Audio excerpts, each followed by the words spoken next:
আমার যুবক ভাইরা, তাহলে কি হলো? আমাদের অন্তরগুলো পাথরের মতো শক্ত হয়ে গেছে।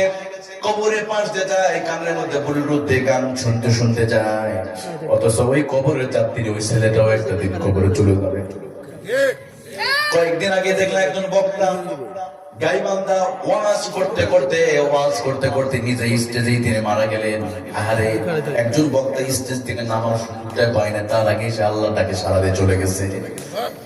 গত 2 দিন আগে আমাদের দেশের প্রাইম মিনিস্টার, 3 বারের প্রধানমন্ত্রী দেশনেত্রী বেগম খালেদা জিয়া, তিনিও চলে গেলেন। তার মানে বোঝা গেল মৃত্যুর সাথে কোনো আপোষ এখানে কোনো সুযোগ নাই। উনি চলে গেল, ওনার জন্য তো আছে না নাই?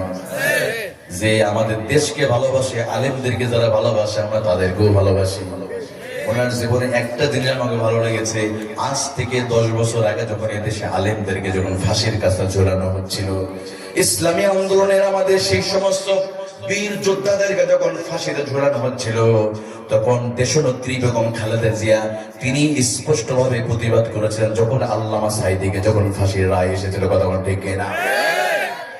আল্লামা আজিজুল হক যখন জেলখানায় ছিল, মামুনুল হকের বাবা, ওনাকে যখন জেলে দেওয়া হয়েছিল, তখনও দেশনেত্রী বেগম খালেদা জিয়া প্রতিবাদ করেছিলেন। আর বিশ্বনন্দিত মুফাসসির কোরআন আল্লামা সাঈদীকে যখন ফাঁসির রায় এসে গেল, একজন মহিলা হওয়ার পরে, একটা দলের প্রধান হওয়ার পরে তিনি প্রতিবাদ করেছেন। এতেই বোঝা যায় তিনি মাজলুমের পক্ষ ছিল বলে আমরাও তার জন্য দোয়া করি। কথা বলা ঠিক কিনা? মাজলুমের পক্ষে তারা এই জন্য দেখেন, ওনার ভাগ্য এটা কি, ওনার মৃত্যুর পরে ওনার খাটিয়া ধরেছে কয়েকজন আলেম। একদিকে মামুনুল হক, ওই যে আজিজুল হকের ছেলে শেখুল হাদিস, শেখুল হাদিস, উনি ওই খাটিয়া ধরেছে। আবার মিজানুর রহমান আজহারী ওখানে গিয়েছে। আবার শেখ আহমেদুল্লাহ, বর্তমান বাংলাদেশের 3 জন সেরা বড় আলেম বলা হয়, 3 জনই ওখানে গেছে। আমার মনে হয় এই ভাগ্যটা আর অন্য কেউ পাবে কিনা আমি জানি না, কিন্তু ওনার নসিবিটা হয়েছে। আর একজন অভিশাপ নিয়ে ওপারে পড়ে আছে, কথা কয় না? এজন্য আমরা অভিশাপ নিতে চাই না, দোয়া নিতে চাই, তাই না ভাই? শেষ তো বড় লাগবেই।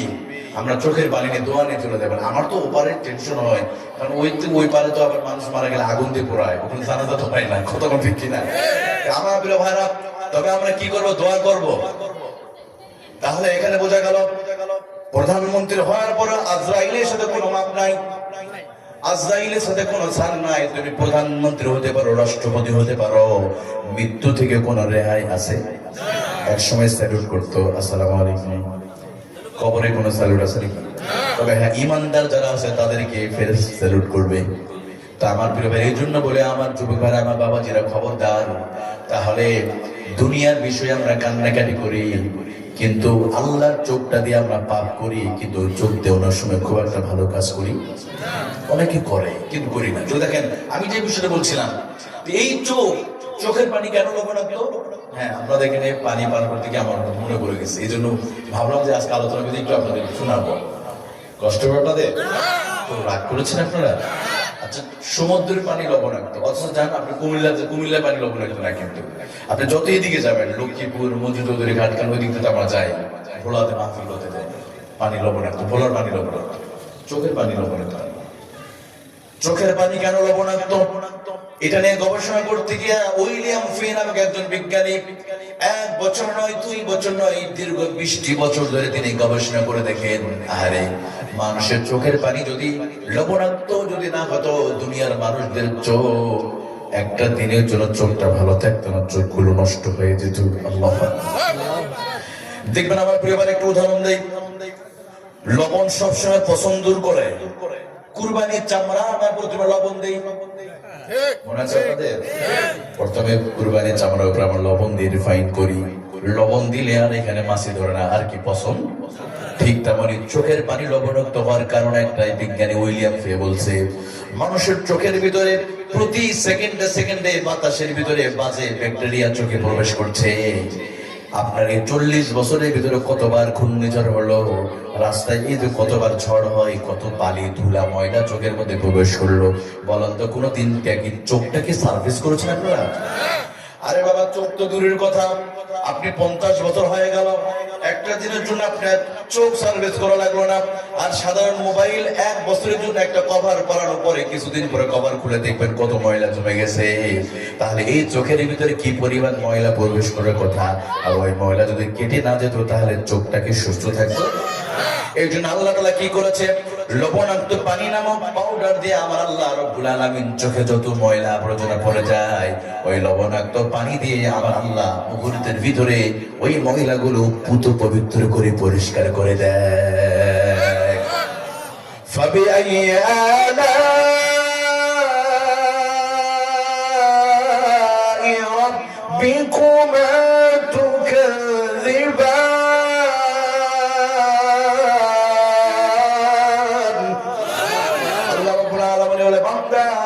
কি করে তুমি আল্লাহকে অস্বীকার করো? আল্লাহর কোন নিয়ামত তুমি অস্বীকার করবে? আমি রব্বুল আলামিন শুধু লাকাদ খালাকনাল ইনসানা ফি আহসানি তাকওয়িম, সুন্দর অবয়ব দিয়ে শুধু বানাই নাই, আবার সৌন্দর্য ধরে রাখার জন্য আমি আল্লাহ ঔষধ দিয়েছি, ট্যাবলেট দিয়েছি। সুবহানাল্লাহ, আর যারা বলেন না সুবহানাল্লাহ। সুন্দর ধরে রাখার জন্য শুধু যেন কসম করেছে। আবার এই সৌন্দর্য চর্চা করতে গিয়ে দেখেন পৃথিবীতে কোটি কোটি টাকা ব্যয় করা হয়। এই পৃথিবীতে শুধুমাত্র মাথার চুল, এই চুলটাকে কাটিং করার জন্য কোটি কোটি সেলুন আছে, কোটি কোটি টাকা ব্যয় করা হয়, কসমেটিকে কোটি কোটি টাকা ব্যয় করা হয়। এই সৌন্দর্য ধরে রাখার জন্য আপনার মুখের দাঁতগুলো যেন সুস্থ রাখে, এই জন্য হাজার হাজার মেডিকেল ডেন্টাল পড়াশোনা করে ডাক্তার হচ্ছে। তাহলে শুধু তাই নয়, এই সৌন্দর্য টিকিয়ে রাখার জন্য মানুষ বিলিয়ন বিলিয়ন টাকা প্রতি বছর ইনভেস্ট করে, কথা ঠিক কিনা? তবে এত কিছু করে এই সৌন্দর্য কি টিকে রাখা যাবে? আপনার চেহারা ধরে রাখতে পারবেন? কোনো অসুবিধা নাই, ক্রিম মাখবো। আপনি যত Fair and Lovely, Fair and Handsome ব্যবহার করে লাভ নাই, চেহারা একদিন শেষ হয়ে যাবে। অনেক মেয়েরা দেখবেন কসমেটিক ব্যবহার করে, অনেক আমার মা বোনেরা আছে বিয়ে বাড়িতে যায়, মুখে লিপস্টিক দেয়, উজু করলে লিপস্টিক উঠে যাবে, উজুও করে নামাজও করে না, আসলে উঠে যাবে এটা। কিন্তু আমার বোন, এই চেহারা থাকবে না। আজকে লিপস্টিক দিচ্ছেন, সুন্দর মেকআপ করলেন, কিন্তু একটা দিন কবরে এই চেহারা মৃত্যুর 24 ঘন্টার ভিতরে পৌঁছে যাবে। যুবক, আমার যুবক ভাইয়েরা, এই চেহারা আজকে ক্রিম ব্যবহার করছেন না ফেয়ার লাভলি, আপনার বেশি দিন নয়, এটা আপনার যৌবন শেষ হলে ম্যাচ শেষ হয়। তবে হ্যাঁ, আল্লাহর পাঠানো একটা ক্রিম আছে, এই ক্রিমটা ব্যবহার করলে হাসরে, কবরে, দুনিয়ায় চেহারা নূর দিবে কে? বলেন না, আল্লাহর পাঠানো একটা ক্রিম আছে, ওটা নেবেন আপনারা? ওটা আমার কাছে আছে, কিন্তু কোনো টাকা লাগবে না। আলহামদুলিল্লাহ, এবার তো খুশি হওয়ার কথা আপনাদের, তাই না? একদম ফ্রিলি দিয়ে যাবো আপনাদের। আল্লাহর এই পাঠানো ক্রিম যদি লাগাতে পারেন, চেহারা দুনিয়াতে, কবরে, হাসরে সুন্দর রেখে দেবে কে? আর ধরে বলেন, এটা মোল্লার কথা নয়, আল্লাহর কথা। কথা ঠিক কিনা? আচ্ছা, আমি একটু পরেই দিব, এটা এখন দরকার নাই, আপনি রেখে দিন, কষ্ট হবে আপনাদের। তাহলে আমি বলছিলাম আল্লাহ তাআলা 4টা কসম করার পরে কি বললেন? লাকাদ খালাকনাল ইনসানা ফি আহসানি তাকওয়িম।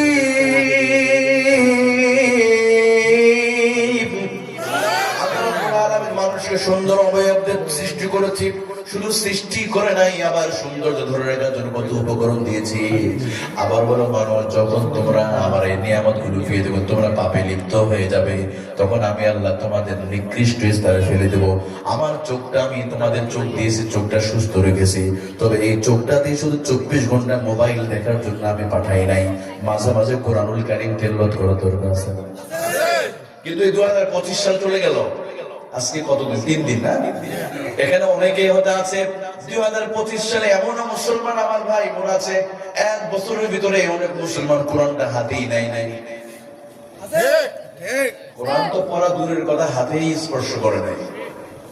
প্রতিদিন অন্তত একটা করে সূরা পড়া উচিত। এই যে রমাদান আসছে সামনে, না? কোরআন পড়ব ইনশাআল্লাহ। কারণ যে চোখ আল্লাহ সুস্থ বানিয়ে, শুধু চোখ সৃষ্টি করে নাই, চোখটাকে সুস্থ রাখার জন্য এই লবণাক্ত নামক পানির এই মেডিসিনটা দিছে কে? তাহলে এই চোখটা দিয়ে 24 ঘন্টার ভিতরে আমার মোবাইল দিতে 10 ঘন্টা। সুবহানাল্লাহ, সুবহানাল্লাহ। এটা মাঝে মাঝে টেস্ট করবো আমি আপনাদের। ভেজাল আমাদের মধ্যে আছে না? সব জায়গাতে ভেজাল এখন। বাংলাদেশ, সারা বাংলাদেশের ভেজাল, পানিতে ভেজাল, দুধে ভেজাল, খাদ্যে ভেজাল, আছে না নাই? এই যে নির্বাচন আসলে দেখবেন নেতারা বলবে বাংলাদেশ ইতালি বানায় দিবে, নির্বাচনের পর আবার সে জাল জবর যা তাল জবর মানে সব কিছু আসলে নাই। তো এক দেশপ্রেমিক, আপনাদের নোয়াখালী মানুষটা একটু বেশি দেশকে ভালোবাসে, ওটা আমি জানি। আর এই এলাকার মানুষ বিদেশে বেশি থাকে, রেমিটেন্স বেশি আসে, এদের একটু বেশি বলে, তাই না? নোয়াখালীতে আলাদা এয়ারপোর্ট দেওয়া উচিত, কথা ঠিক কিনা? মিডিয়া তো ভিডিও হচ্ছে, এটা ভিডিও ছড়ে যাবে। আমাদের উপদেষ্টা কর্ণফুলী পুষে যায়। বাংলাদেশে অর্ধেক ইকোনমিক্স আসে সেই আপনার রেমিটেন্স এই নোয়াখালী মানুষদের, বলবো নাকি? এই জন্য দেশপ্রেমী আপনাদের ভিতরে একদম দেশপ্রেমিক নোয়াখালী এলাকার বসুরহাট এদিকে বাড়ি। বাংলাদেশে এত ভেজালের দেশে থাকবো না, আত্মহত্যা করে মরে যাবো, কিসের এই দেশে থাকবো? বাস রাতের বেলা বাজার থেকে, এই যে আপনাদের মুন্সিগঞ্জ থেকে বাজার, মুন্সিরহাট বাজার থেকে এক বোতল বিষ কিনে আনছে, কীটনাশক বিষ কিনে এনে রাতের বেলা ঢক করে খেয়ে ফেলছে। সে তো তার সকালবেলা মারা যাবে। 16 কোটি মানুষ 32 কোটি চোখ দিয়ে দেখবে যে নোয়াখালী ওই অমুক এলাকার আব্দুর রহমান বিষ খেয়ে আত্মহত্যা করে মারা গেছে। কিন্তু রাতের বেলা ঘুমিয়ে পড়েছে, তার ঘুম ভেঙে গেছে, মৃত্যু হয় নাই। কারণটা কি? পরে জানা গেল বিষের ভিতরে মারাত্মক ভেজাল থাকার কারণে তার মৃত্যুর স্বাদ পূরণ হয় নাই। বিষও ভেজাল, কোন দেশে আসলাম? মরতেও পারবো না, অনেক কষ্ট পেয়েছে বেচারা। এক বুক ব্যথা নিয়ে চলে গেছে আমাদের উত্তরবঙ্গে। উত্তরবঙ্গে কিন্তু পাট লাগায় বেশি, রশি বানায় না, বাস এই রশি নিয়ে মানে আমের গাছের ডালের সাথে রশি বানাচ্ছে। আর মনে মাদুরি মিশে গান গায়, পানিতে ভেজাল, দুধে ভেজাল, খাদ্যে ভেজাল, মাঝে মাঝে রাস্তা বানায়, নেতারা রডের বোতল বাসা ঢুকায়। এত ভেজাল, ভেজালের দেশে থাকবো না।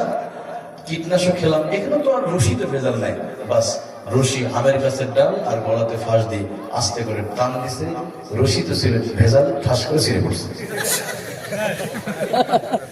বিষ খেলাম নোয়াখালীতে, বিষও ভেজাল। উত্তরবঙ্গে আসলাম, এখানেও ভেজাল, রশি তো ভেজাল, কি মরতেও পারবো না? কোন আজীব দেশ এটা। এবার চলে গেছে রংপুরের পাশে তিস্তা ব্রিজ আছে, চিনেন তো? তিস্তা ব্রিজ আছে না, তিস্তা নদী।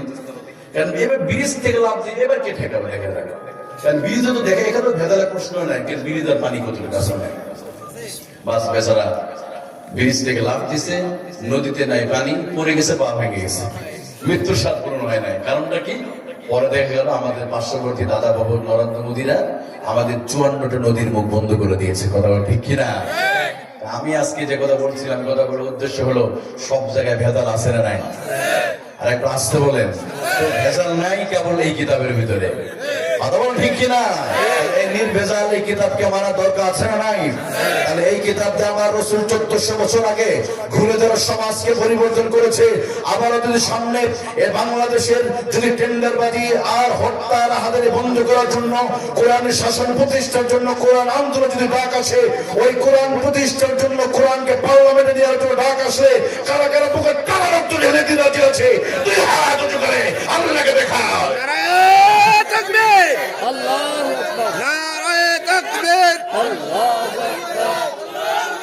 আল্লাহ আমাদের কবুল করে রেখ, আমিন। আপনাদের কষ্ট আছে নাকি? এতদিন অনেক কিছু দেখেছে, আছেন না? একবার আমরা কোরআন দিয়ে দেখি না, কোরআন কি বলে? কথা বলে না। আচ্ছা, কোরআন যদি টয়লেটে যাওয়ার নীতিমালা বলতে পারে, তাহলে ওই কোরআন রাষ্ট্র চলার নীতিমালা মনে হয় বলতে পারে না। বলেন তো, মুসলমানরা যখন বাথরুমে যায় কোন পাদে প্রবেশ করে? কোন পাদে? বের হবে ডান পাদে। ইসলামে যদি বাথরুমে, এখন তো চেঞ্জ হয়ে গেছে, বাথরুম নাকি ওয়াশরুম, আল্লাহ জানে আবার 2 দিন পরে এটা চেঞ্জ হয়ে যেতে পারে। কি আজীব, কখনো টয়লেট, কখনো বাথরুম, কখনো ওয়াশরুম, আবার কখনো বাইতুল খালা, শুনে নাই তো? যাই হোক, একক জায়গায় এক এক রকম। এই ওয়াশরুমে যাওয়ার নীতিমালা ইসলাম যদি বলতে পারে, ওই ইসলামে মনে হয় আব্রাহাম, লেনিন, কার্ল মার্ক্সের কাছে রাষ্ট্র চালার নীতিমালা ধার করতে হবে। অবশ্যই কোরআনে তিবিয়ানান লিকুল্লি শাই, প্রত্যেকটা বিষয় বিশ্লেষণ করে দিয়েছে কে? আমার প্রিয় ভাইরা, আমার বাবাজিরা। তাহলে আমি বলছিলাম, ওই যে চোখ আমার আল্লাহ তাআলা এত সুন্দর করে বানায় দিল, 24 ঘন্টার ভেতরে আমরা চোখের সময় দেই 10 ঘন্টা, আর 5 ওয়াক্ত নামাজ আদায় করতে লাগে মাত্র 1 ঘন্টা। ফজরে 10 মিনিট, জোহরে 10, আসরে 10, মাগরিবে 10, এশায় 20, কত হলো? অথচ এই নোয়াখালী আপনাদের এলাকায় এমন যুবক আছে, ফেসবুকে দেয় 5 ঘন্টা। এদিকে ফেসবুক নাই,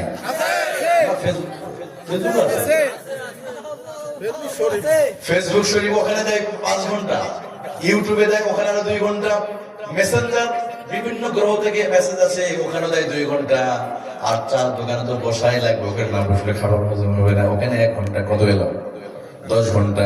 তাহলে 24 ঘন্টার ভিতরে যদি 10 ঘন্টা মোবাইল, টিভি, নাটক, সিনেমা এগুলো দিতে পারেন, অথচ ওই মানুষ 5 ওয়াক্ত নামাজে আল্লাহর ঘরে 1 ঘন্টা সময় দিতে পারে না।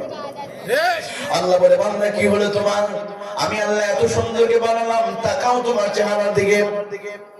الذي خلقك فسواك فعدلك في أي سورة ما شاء ركبك। আল্লাহ বলে, আমি এত সুন্দরকে বানালাম, এত সুন্দর করে চোখটা সৃষ্টি করে দিলাম। শুধু চোখ বানাই নাই, চোখটাকে সুস্থ রাখার জন্য লবণাক্ত পানি নামক মেডিসিনটা আমি আল্লাহ বানায় দিলাম। আমার চোখটা দিয়ে ন্যাংটা সিনেমা দেখতে পারো, আমার চোখটা দিয়ে নাটক দেখতে পারো, আমার চোখটা দিয়ে সিনেমা দেখতে পারো, অথচ আমার চোখটা দিয়ে তুমি কোরআন পড়তে পারো না, আমার চোখটা দিয়ে হেঁটে হেঁটে আল্লাহর ঘরে যেতে পারো না। কি হলো তোমাদের? মা গররাকা বিরাব্বিকাল কারীম আল্লাযী খালাকাকা ফাসাওয়াকা ফাআদালাক। ও বান্দা, কি হলো? কে তোমাদেরকে রব সম্পর্কে বিভ্রান্ত করেছে? আমি আল্লাহ এত নিয়ামত দেওয়ার পরও কি বান্দা তোমরা আল্লাহর ঘরে যাবে না? অজুবিবার মাথাতে চাই কি চাই না? আমার অনেক সময় বলি, হুজুর শরীরটার মধ্যে ভালো লাগে না, অশান্তি। অশান্তি তো দূর হবে আল্লাহর ঘরে, আপনি তো নামাজেই যান না, যান না মসজিদে, আপনার কলিজা ঠান্ডা করে দিবে কে? আরো জোর বলে। এই জন্য কবি নজরুল বলেছে, চল মসজিদে চল, বক্ষে পাবি সান্ত্বনা তুই, হৃদয়ে পাবি বল, চল মসজিদে চল। সুবহানাল্লাহ। আপনি ডিপ্রেশনে ভুগে আছেন, ঘরে মাঝে বলেন আল্লাহ যেন মৃত্যুটা দিত, আমি যে মরে গেলাম। বলেন কিসের ডিপ্রেশন? মুসলমানের তো কোনো ডিপ্রেশন, মুসলমানের জীবনে কোনো পরাজয় নাই, মরিগুলি জান্নাত। সুবহানাল্লাহ। আপনার হতাশা দূর হবে, যান মসজিদে যান, সাজদা দিবেন, কারণ বান্দা যখন জমিনে সাজদা দিয়ে যায় আল্লাহ তাআলা তার সমস্যাগুলো আল্লাহ তাআলা দূর করে দেয়। সুবহানাল্লাহ। আমার বাবা যেটা, তাহলে আমি বলছিলাম লাকাদ খালাকনাল ইনসানার ব্যাখ্যায়, আমি যদি এখানে আল্লাহ বলেন যদি কোনো মানব যখন আল্লাহর হুকুম যখন মানে না, এবার ওই সৌন্দর্য সম্মানী স্থান থেকে নেমে আল্লাহ তার নিকৃষ্ট স্থানে ফেলে দেবে। এটাও আল্লাহ বললেন, সুম্মা রাদাদনাহু আসফালা সাফিলিন। অতঃপর আমি আল্লাহ তোমাদেরকে শ্রেষ্ঠত্বের মুকুট পরিয়ে দিয়েছিলাম, সেখান থেকে টেনে হিসড়ে তোমাদেরকে আবার উলাইকা কাল আনআমি বাল হুম আদাল উলাইকা হুমুল গাফিলুন। আল্লাহু আকবার। ওই মানুষকে আবার আল্লাহ বলেন কুকুর ছাগলের চাইতে তোমরা নিকৃষ্ট হয়ে যাবে যদি তোমরা আল্লাহর নিয়ামতগুলো পার করে, যদি তোমরা আল্লাহর হুকুম না পালন করো। কে বলেছে এটা? দেখেন, যার যত শ্রেষ্ঠত্ব সে কাজ যদি না করে তার পতন করে দিবে কে? আচ্ছা উদাহরণ দেই আমি, গাড়ি যত দামি অ্যাক্সিডেন্ট তত মারাত্মক। একটা সাইকেল আর একটা বাইসাইকেল যদি অ্যাক্সিডেন্ট করে সর্বোচ্চ চামড়া কেটে ব্লিডিং হবে, মানুষ মারা যাবে না। একটা বাইসাইকেলে চাইতে হোন্ডার দাম বেশি, দুইটা হোন্ডা যদি লেগে যায় পা ভেঙে যেতে পারে, মৃত্যু হতে। তাহলে গাড়ি যত দামি অ্যাক্সিডেন্ট তত মারাত্মক। আমি উদাহরণটা বোঝেন। এবার R15 এর দামি হোন্ডা দিয়ে চলে যান বাইক, যেগুলো দাম 2.5-3.5 লক্ষ টাকা, দুইটা হোন্ডা যদি লেগে যায় এখানে মৃত্যুর সম্ভাবনা আছে। আবার R15 এর চাইতে আর একটু বেশি দাম, বেশি প্রাইভেট কারের 30 লক্ষ টাকা।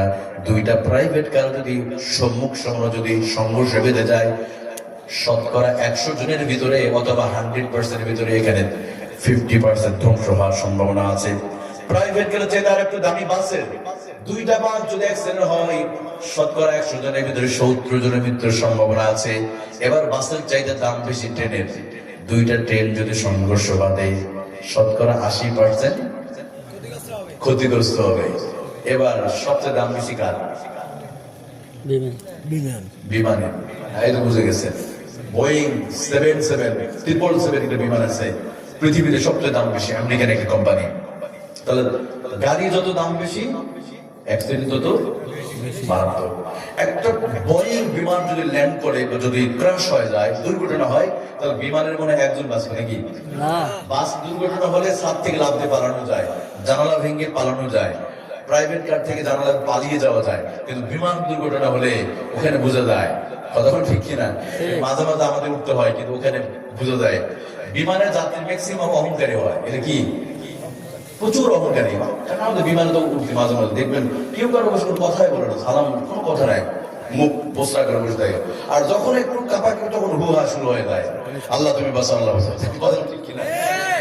আমি যে কি বলে ভেবে সৈয়দপুরের মাহফিলে যাওয়ার আগে মানে আকাশে ঝড় শুরু হয়েছে, এর আগে খুব গল্প, কেউ মোবাইলে এটা দেখতেছে, ওইটা গল্প করতেছে, অহংকারী, কেউ কারোর সাথে কথা বলে, ম্যাক্সিমাম ধনী মানুষ কেউ কারোর সাথে কথা বলে না, অহংকার।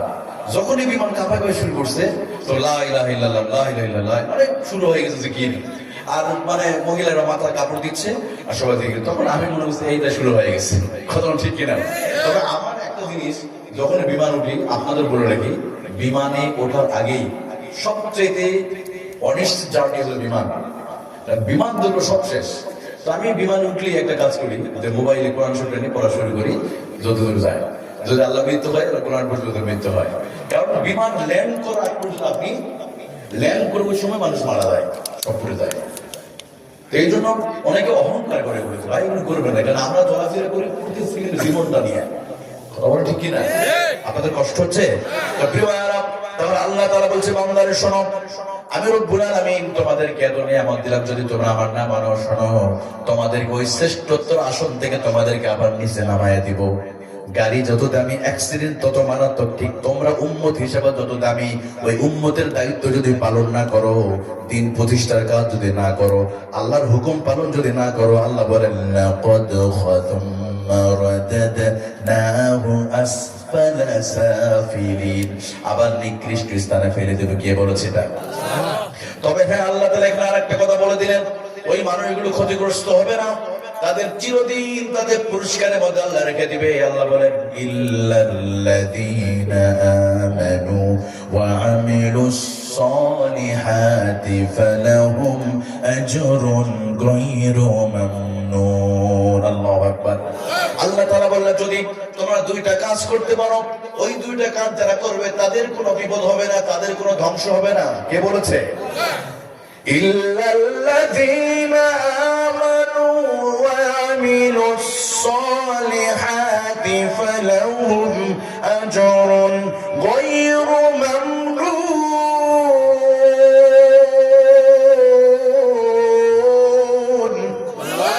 যারা আল্লাহর প্রতি ঈমান আনবে, ঈমান আনার পরে অবিচল থাকবে, সিবাত আলাদ্দিন, ইস্তিকামাত আলাদ্দিন, দ্বীনের উপর অবিচল থাকবে, সব কাজ করবে, নেক কাজ করবে, আল্লাহ বলেন ফালাহুম আজরুন গায়রু মামনুন, তাদের জন্য চিরস্থায়ী পুরস্কারের ব্যবস্থা আমি আল্লাহ রেখে দিয়েছি। আমার প্রিয় ভাইরা, সৎ কাজ একা করা যায় না। আপনি যদি নোয়াখালীতে একা যদি বলেন নোয়াখালীতে কোনো অন্যায় কাজ করতে দিব না, আপনি কি পারবেন? পারবেন না। একা কাজ করা যায় না, এই জন্য সম্মিলিত ভাবে করতে হয়। রাসূলুল্লাহ নিজেও পারে নাই, পেরেছে? 17 বছর বয়সে আমার নবী হিলফুল ফুজুল গঠন করলো ওই সমাজে মানুষকে শান্তি দেওয়ার জন্য, কিন্তু আমার নবী কোরআন নাযিল হওয়ার আগ পর্যন্ত সমাজে শান্তি প্রতিষ্ঠা করতে নবী নিজেও পারে নাই। কারণ আমার নবীর সংগঠন ছিল কিন্তু সংবিধান ছিল না। রাসূলের সংগঠনের নাম কি ছিল? হিলফুল ফুজুল। কিন্তু তখন কোরআন তো নাযিল হয় নাই। তার মানে রাসূলুল্লাহর সংগঠন ছিল সংবিধান। এই সংবিধান 40 বছর আগ পর্যন্ত, 17 থেকে 40, এই 23 বছর সংগঠন ছিল। সংবিধান না থাকার কারণে আমার নবী নিজেও সফল হতে পারে নাই। যখন আল্লাহ কোরআন নাযিল করে দিয়েছে, এরপর মদিনায় আসলেন, রাষ্ট্র ক্ষমতা পেয়ে গেল, একটা করে আয়াত নাযিল হয়, সমাজ থেকে অসঙ্গতি দূর করে দেয় কে? এই জন্য নবী আল্লাহকে দোয়া চেয়ে নিল, আল্লাহ এভাবে আর হবে না, তুমি রাষ্ট্র ক্ষমতা আমারে দাও, আমার সুলতানান নাসিরা বানায় দাও। সুবহানাল্লাহ বলেন। রব্বি আদখিলনি মুদখাল সিদকিন ওয়া আখরিজনি মুখরাজ সিদকিন ওয়াজআলনি মিন লাদুনকা সুলতানান নাসিরা। সুলতানান নাসিরা, আল্লাহ আমাদের রাষ্ট্র ক্ষমতা দাও, সুবহানাল্লাহ বলেন। এই জন্য ভাইয়ারা শুধু মসজিদে জিকির করবেন, আল্লাহ বিল্লাহ করবেন, কোরআন তিলাওয়াত করবেন, মাদ্রাসা নেই পড়ে থাকবেন, রাষ্ট্র চলা লাগবে না। হুজুররাও এটাও করবে, কথা বল ঠিক কিনা? আপনাদের উদাহরণ দিই, এখন চেয়ারের মালিক ডক্টর ইউনূস না? যখন কোরআন প্রতিষ্ঠিত হয়ে যাবে তখন আর মাহফিলের দরকার হবে না, এত মাহফিল লাগবে না। উদাহরণটা দেই, ডক্টর ইউনূস তার চেয়ার থেকে শুধু 10 সেকেন্ড বলবে বাংলাদেশে আজ থেকে নামাজ বাধ্যতামূলক করা হলো, এটা বলতে লাগবে মাত্র কয় সেকেন্ড? 10 সেকেন্ড। আর 10,000 বক্তা 10 বছর ধরে বাংলাদেশে, নোয়াখালী পুরা বাংলাদেশে ওয়াজ করবে, নামাজ পড়ো, নামাজ পড়ো, যাকাত দাও। 10 বছর 10,000 বক্তা নামাজের ওয়াজ করে যতটা মানুষ নামাজি না হবে, আর ইউনূসের কথাই 10 সেকেন্ডের কথাই মানুষ বেশি নামাজি হয়ে যাবে। এই জন্য নবীজি দোয়া করলেন, রব্বি আদখিলনি মুদখালা সিদকিন ওয়া আখরিজনি মুখরাজা সিদকিন ওয়াজআলনি মিন লাদুনকা সুলতানান নাসীরা। আমার নবী এই জন্য চেয়ার চেয়েছে, ক্ষমতা চেয়েছে। আমি 23 বছর ধরে সুন্দর কথা বললাম, ও আল্লাহ আমার তো সংবিধান সংগঠন আছে, সংবিধান নাই, তুমি একটা সংগঠন আছে, সংবিধান দিয়ে দাও, আর তুমি রাষ্ট্র ক্ষমতা দাও, কিভাবে আমি অসঙ্গতি দূর করি? সুবহানাল্লাহ বলেন। যেই সমাজে আরে নবী মদিনাতে যাওয়ার পরে যে সমাজে নারীদেরকে জীবন্ত দাফন করা হতো, যেই সমাজে মানুষের বেঁচে থাকার অধিকার ছিল না, আমার নবী মদিনার প্রেসিডেন্ট হওয়ার পরে মদিনার ভিতরে আবার অনাবিল শান্তি বিরাজ হয়ে গেছে। নবী ঘোষণা করলেন, এই মক্কা এখন থেকে শান্তি প্রতিষ্ঠিত হয়ে গেছে। খায়রুল কুরুনি কারনি সুম্মাল্লাযীনা ইয়ালুনাহুম সুম্মাল্লাযীনা ইয়ালুনাহুম। আমাদের খতিবরা বলে না, ওই জামানার মতো আর কোন সুখের অর্থাৎ সমৃদ্ধি, আইন, শান্তি, সুখী সমৃদ্ধি সমাজ পৃথিবীতে আর আসবে না। তাহলে পরিষ্কার হয়ে গেছে প্রিয় ভাইয়েরা। তাহলে সৎ কাজ, দুইটা কাজ বলা হয়েছে, একটা আল্লাহ ঈমান আনবে, সৎ কাজ করবে। এই সৎ কাজ একা করা যায় না, সবাই মিলে করতে হয়। সুতরাং আমরা পুরো বাংলাদেশকে গত 54 বছর ধরে আমরা অসঙ্গতি দূর করতে পারি নাই। আমরা সম্মিলিতভাবে যদি চেষ্টা করি, আল্লাহ তাআলা আমাদের মানজিলে মাকসুদে পৌঁছার তৌফিক দেবে ইনশাআল্লাহ। এবং শেষ দুইটা আয়াত আল্লাহ বলেন, এত কিছু ওয়াজ করার পরে এবার 7 আর 8 নম্বর আয়াত আল্লাহ বলেন, বান্দারা এত কিছুর পরেও কি তোমরা কিয়ামত অস্বীকার করবে?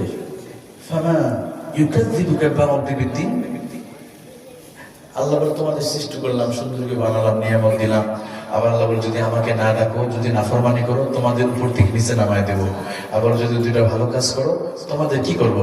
ফালাহুম আজরুন গায়রু মামনুন, একদম চিরস্থায়ী তোমাদের পুরস্কার দেবে। এরপর আল্লাহ বলেন কি, ফামা ইউকাযযিবুকা বা'দু বিদ্দিন আলাইসাল্লাহু বিআহকামিল হাকিমিন। আল্লাহু আকবার।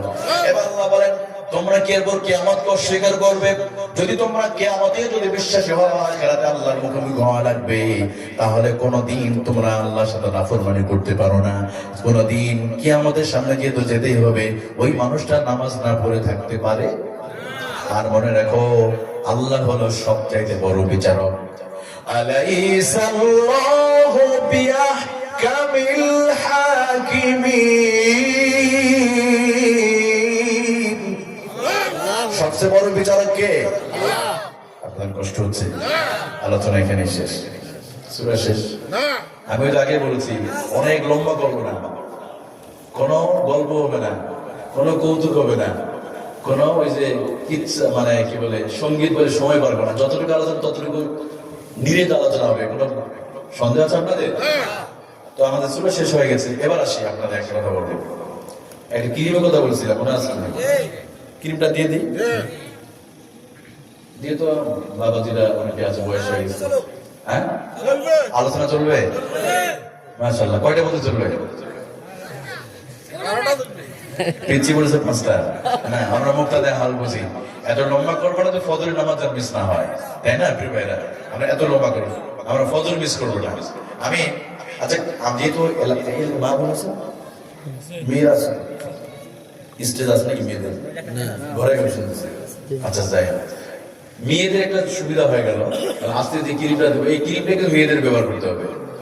শুধু পুরুষরা করলে হবে না, মেয়েরাও করবে।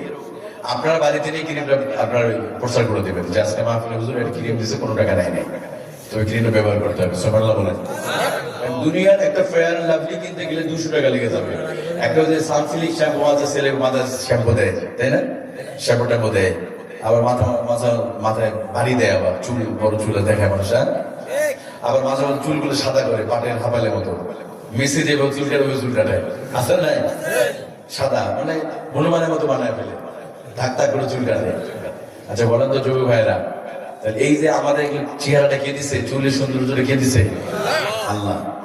তাহলে আমাদের সৌন্দর্য যতই আপনি বিউটি পার্লারে যান, আল্লাহর দেওয়া ক্রিম যদি ব্যবহার করতে পারেন, আপনার কোনো পার্লার যেতে হবে না, আমাদের মা বোনদের পার্লারে যাওয়া লাগবে না। সেই ক্রিমটা হলো, আমার নবী বলেছে, আমি বলি নাই, নবীজি বলেছেন, সেই ক্রিমটা হলো দিনে যে 5 ওয়াক্ত নামাজ পড়ি, এই নামাজের ওযুর পানি কে বলা হয় পৃথিবীর শ্রেষ্ঠ ফেস ওয়াশ। সুবহানাল্লাহ। পৃথিবীর শ্রেষ্ঠ ক্রিম, পৃথিবীর শ্রেষ্ঠ ফেস ওয়াশের নাম কি? ওযুর পানি।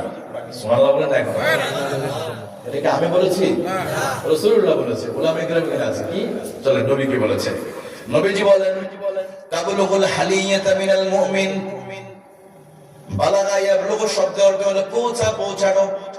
রাসূলুল্লাহ বলেন, ওযুর পানি শরীরে যত জায়গা লেগে যাবে, ওই জায়গাটা সৌন্দর্য করে দিবে কে? নূরে নূরানি করে দিবে কে? তাবলুগুল হালিয়াতা মিনাল মুমিন, মুমিনের শরীরে যত জায়গায় ওযুর পানি লাগবে, ওই জায়গাটা আমার আল্লাহ তাআলা সৌন্দর্য বানায় দেবে। শুধু দুনিয়া তো নয়, দুনিয়া, কবরে, হাসরে, ময়দানে ওই মানুষগুলোর চেহারার মধ্যে নূর চমকাতে থাকবে। আমাদের আয়েশা বলেন, রাসূলুল্লাহ সাল্লাল্লাহু আলাইহি ওয়াসাল্লাম আপনাদের হাসরের মাঠে আপনার বান্দাদেরকে কি করবেন? উম্মতদেরকে হাউজে কাউসারের পানি পান করে পুলিতে ঠান্ডা করে চিনবেন কেমনে আপনি? রাসূলুল্লাহ বলল, আয়েশা তুমি তো বুঝতে পারো নাই, যদি যারা 5 ওয়াক্ত নামাজ পড়েছে, যারা 5 ওয়াক্ত সালাত আদায় করেছে, ওযুর পানি মুখে লাগার কারণে তাদের চেহারাগুলো ঝকমক প্রলুসি দিতে থাকবে। সুবহানাল্লাহ বলেন। হাজারো কালো ঘোড়ার ভিতরে একটা সাদা ঘোড়া যদি থাকে, স্পষ্ট চেনা যাবে না? অথবা কালোর ভিতরে সাদা থাকলে চেনা যাবে কিনা? রাসূলুল্লাহ বলেন, আয়েশা আমার কষ্ট হবে না, কারণ ওরা তো শীতের সময় কষ্ট করে ওযু করেছে, চেহারার মধ্যে নূর চমকাতে গ্লোসি দিবে, তো আমি ওগুলো ধরে ধরে খপ খপ করে ধরে হাউজে কাউসারের পানি পান করে কুড়িতে ঠান্ডা করে। সুবহানাল্লাহ বলেন। তাহলে ওযুর পানি লাগালে এই চেহারা সৌন্দর্য বানিয়ে দেয় কে? আল্লাহ। আপনার চেহারা নূরে নূরানি করে দিবে, চেহারা মধ্যে আল্লাহ নূর পৌঁছায় দিবে। আমার প্রিয় ভাইরা, শুধু তাই নয়, এখানে একটা পরীক্ষা হয়ে যায়, এক্সপেরিমেন্ট। যে নামাজ পড়ে, যে নামাজ পড়ে না, দুজনের চেহারা কি এক? আমি বলি না, আপনারা বললেন। যে নামাজ পড়ে, যে পড়ে না, দুজনের চেহারা এক? যেই মেয়ে নামাজ পড়ে, যেই মেয়ে নামাজ পড়ে না, দুজনের চেহারা কি এক?